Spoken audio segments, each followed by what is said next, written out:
কাল ৮ তারিখ তিথি অনুযায়ী পড়েছে মহাশিবরাত্রি। এই দিন বেশিরভাগ মানুষই উপোস করবে ভোলে বাবার জন্য, আর নয়তো নিরামিষ খাবে। তো সেই জন্য নিয়ে এসে একটা নিরামিষ রেসিপি, যেটা ইজি টু মেক। বাট হ্যাঁ, বিগিনার্সদের ক্ষেত্রে প্রবলেম কি হয়, ধোকা বানাতে গেলে ভেঙে যায়। তো পছন্দ হলেও আমরা যার জন্য অনেকেই আছি যারা অ্যাভয়েড করে যায়। তো সেই জন্য নিয়ে এসে একটা পারফেক্ট ধোকার রেসিপি। প্রথমে তোমরা 300 গ্রাম ডালকে ওভারনাইট ভিজিয়ে রাখো, তাতে 7-8টা কাঁচা লঙ্কা, 1 ইঞ্চি আদা, সামান্য লবণ আর জিরের গুঁড়ো দিয়ে পেস্ট করে নাও।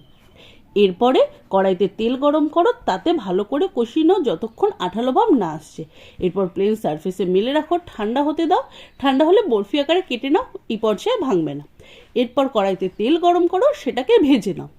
ভাজা হয়ে গেলে 2-1টা খেয়ে দেখো, দুর্দান্ত লাগে, আমার তো খুব ভালো লাগে।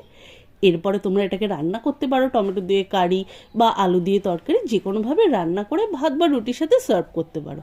Try it.